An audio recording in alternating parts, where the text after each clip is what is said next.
mochihuayan, sencayuacau. Inayok mo mochihuayan, auk sa payuklaman, isinyuklaman kayuacau. Y Juan, inashkanemi, auk sa panemisker, auk sa payesker. La búsqueda de uno mismo, de lo que existe en nuestro interior, de lo que nos identifica con lo propio. Hoy vamos a conocer una persona que a través de esa búsqueda personal logró el compromiso para rescatar su propia cultura. Hoy vamos a conocer la historia del coordinador del Consejo Latinoamericano de Juegos, Deportes y Prácticas Corporales de los Pueblos Indígenas. Bienvenidos a Ranculche-Rupu. Bien, mi nombre es Carlos Hernández, aunque bueno, tengo un nombre en lengua mexicana náhuatl, que es como prefiero que me llamen, Ejecatl Toscayamanqui. Yo soy originario del pueblo de Sayula, del estado provincia de Jalisco, México. Pues aquí la situación es que por el proceso histórico que México ha vivido a lo largo de muchos años, al final seguramente provengo de una familia de migrantes, porque aquí, bueno, el caso más particular es de mi abuelo paterno, que él trabajaba en la pizca del maíz. Entonces él se tenía que mover junto con su familia a donde había que recoger el maíz.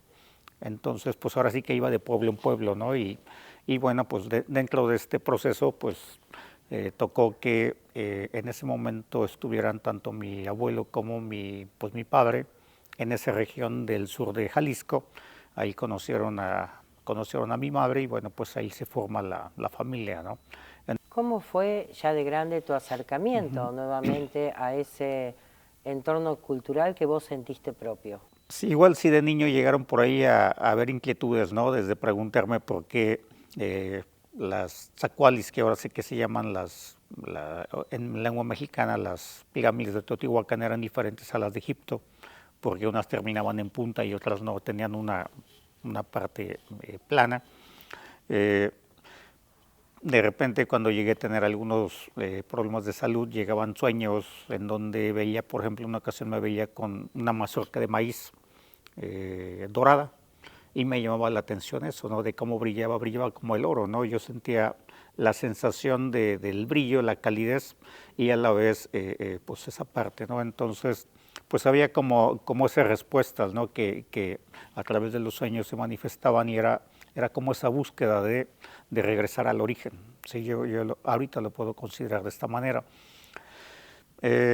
Y pues también dentro de estas circunstancias en las que muchas personas crecemos ya en las grandes ciudades, el proceso en el cual me acerco nuevamente al camino del espíritu, le llamo yo, se de una manera poco particular, porque comienzo a practicar artes marciales. El Karate Do fue la vía. Llegué a una escuela tradicional y considero que eso fue vital porque pues había una enseñanza muy similar a la propia. Al final los sistemas tradicionales pues traen esa carga de la filosofía, de la cosmovisión de los pueblos, y es como comienzo a incursionar por este otro camino, ¿no? que en las grandes ciudades difícilmente se puede encontrar. El maestro de esta escuela es originario de un poblado del centro de México que se llama Texcoco, y él fue encontrando algunos elementos, algunas narraciones que comenzó a compartirnos a un grupo de alumnos avanzados, y finalmente llegamos con el maestro Rosalío Albarrán Pérez, Olpamiltzin Xuctlahtoli, que pues él traía ya toda la carga, ¿no? de esta cultura, cosmovisión. Y así es como después de conocer todo esto, pues yo comienzo aunque las artes marciales me apasionan mucho, inclusive yo ya tenía un espacio para, decíamos entre broma, de vivir de la patada, pues tuve que redireccionarlo, ¿no? Y esto, para mí, el momento esencial fue cuando comenzamos a danzar, los primeros días de danza. El maestro nos hace una fila y nos dice: el primer instrumento que se escucha en la danza es el sonido del caracol marino, la tecocoli, porque representa el ijillotl, el primer aliento de vida. Y después de ello lo primero que se escucha es el sonido del tambor, del huehuetl. ¿Por qué? Porque va a representar el sonido del corazón. Nos dice que de esta manera en la danza se representa el origen de la vida misma. Entonces yo, por estar inmerso en la práctica de las artes marciales, tuve la oportunidad de conocer de manera básica un poco de las raíces de precisamente del karate-do, del taekwondo, del wushu, de las artes marciales filipinas, del sabate francés, del capoeira y bueno, de gran parte de lo que en ese momento había, ¿no? A nivel global. Y en ninguna encontré esa esencia tan profunda de que se representara el origen de la vida al inicio de la danza. Entonces dije, este es mi lugar. Porque además dije, me apasiona mucho las artes marciales, pero bueno, viene de otra cultura, viene de otro país. Y esto no, esto es mío. Entonces, después de un tiempo, tomé la decisión de dejar las artes marciales y me dediqué todo el tiempo a aprender y además comenzar a poco dar a conocer la importancia de todo ello, ¿no? Porque, ¿qué sucede con esto que les hablaba de la representación del origen de la vida a través de la danza? Que los conocimientos tan profundos que siempre hemos conocido de la yoga, de estas otras disciplinas orientales, al final lo tienen las culturas originarias de todo nuestro continente, no nada más de México. El problema es que no nos lo han dicho o nos han hecho rechazarlas. Por ejemplo, tuve la experiencia de un joven de origen purépecha que él me decía, mi abuelo es purépecha, pero a nosotros ya no nos quiso enseñar su forma de hablar. ¿Por qué? Porque dice que cada vez que le hablaba en la escuela lo golpeaban y que como no quería que golpearan ni a sus hijos ni a sus nietos, ya no nos enseñó. ¿Qué sucede? Que a lo largo de la historia en México hemos vivido procesos muy fuertes de transformación y considero para mí uno de los más importantes es el famoso mestizaje, porque a partir de ahí se comienza a fragmentar a la sociedad de todo este continente. Cuando le dicen a alguien que es mestizo, ya deja de ser lo que era y tampoco puede ser lo que son los que lo invadieron. Entonces queda en el aire a la deriva y ahí dice, pues ¿a dónde me voy, no?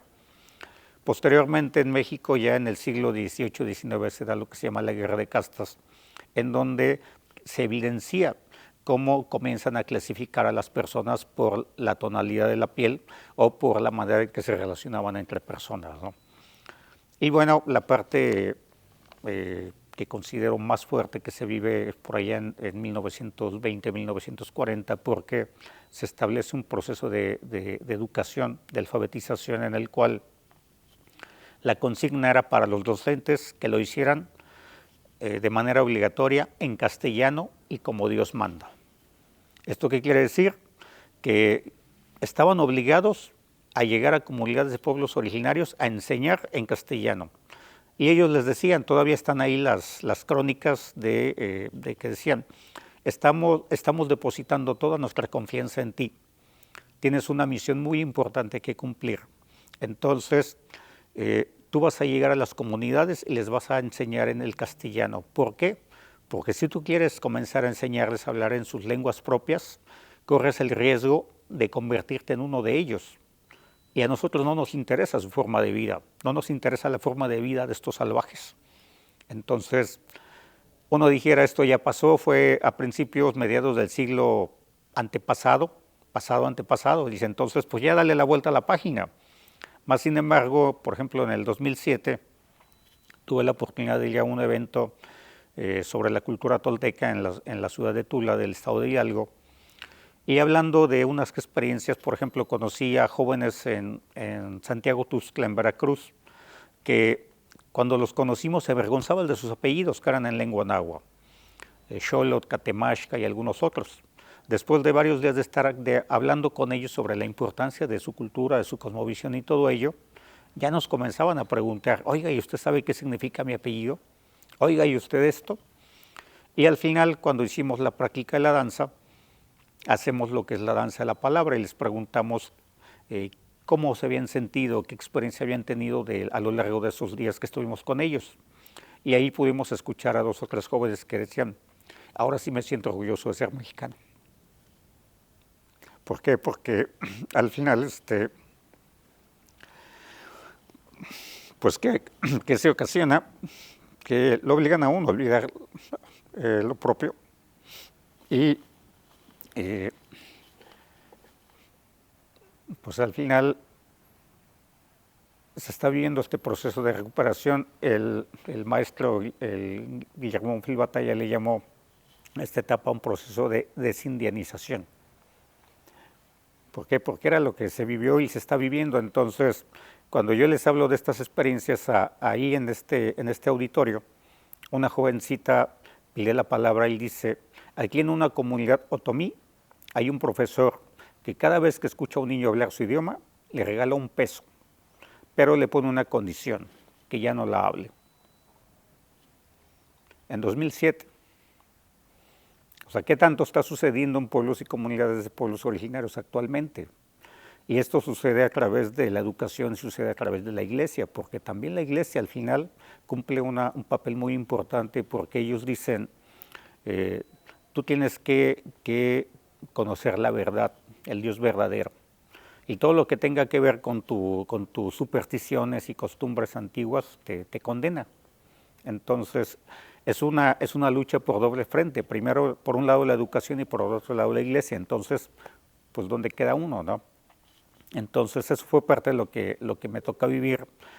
Y se da este momento en donde yo conozco la danza, conozco todo ello, y a partir de ahí precisamente es por eso que comienzo yo a hablar de todo ello. Es a partir de ello que de 1998 me toca dar la primera plática sobre la importancia de la cultura no solo para pueblos originarios, porque un grave problema ya es que hay una educación bilingüe, pero solo para quienes pertenecientes a un pueblo originario. Y, por ejemplo, les dan la educación, le preguntaba a un jovencito de la Sierra de Manantlán, ¿cómo está aquí la educación bilingüe? Me dice, mire, pues llegan, en el preescolar nos enseñan inglés, náhuatl, en la escuela primaria, que es hasta los 11, 12 años, nos enseñan náhuatl, pero cuando entramos a la escuela secundaria, que es terminando 12, 13 años, nos enseñan inglés. Entonces, lo poco que pudieron haber aprendido, lo pierden. ¿Por qué? Porque entran a otra dinámica de querer integrarlos a la sociedad, a la civilización, y bueno, pues se pierde, ¿no? Entonces, les digo, de esta manera comienzo ya a conocer todo ello, comienzo a hablar de ello, y ya hablando específicamente de los juegos, sucede que en una noche estaba por ahí viendo la televisión y encuentro que se hace una reseña de un encuentro nacional de juegos y deportes de origen autóctono y tradicional en México. Entonces, pues para mí fue como contemplar un abanico de posibilidades que no me había imaginado, porque yo conocía 2 o 3 juegos nada más, y en ese momento dije, yo quiero que estos juegos se realicen en Jalisco. Pasaron como 13 años, y cuando le dan a Guadalajara la sede de los Juegos Panamericanos, en 2007 dije, de aquí, esta es la oportunidad. El primer proyecto que le llegó al gobernador de un evento deportivo cultural fue el que yo ingresé, para hacer un encuentro panamericano de danzas y el encuentro nacional ahí en Jalisco, en Guadalajara. Finalmente, hablando con el presidente del Consejo Estatal para la Cultura y las Artes de allá de Jalisco, él me dice, pues este proyecto encaja también en los festejos del Bicentenario de 2010. Vamos a integrarlo ahí también y vamos a ver qué sucede. Entonces, finalmente quedó este evento en el 2010 en Jalisco. Jalisco por primera vez participó en este evento nacional y además fue sede. Ahí, por ejemplo, está el Instituto del Deporte, que es uno de los que debiera apoyar el evento, y cuando les hablamos para decirles que sí iba a ser el evento, nos decían, ¿de verdad les interesa hacer ese evento? ¿Sí? O sea, de ese tamaño, ¿no? Y cuando se les decía, la Secretaría de Cultura ya va a invertir 700,000 pesos al evento, ¿cuánto va a invertir el CODE? No tenemos dinero, todo lo tenemos destinado a los Panamericanos. ¿Sí? Entonces, mucho de lo que sucede en México es que el presupuesto que hay para este tipo de actividades está destinado el 100% prácticamente al deporte moderno competitivo.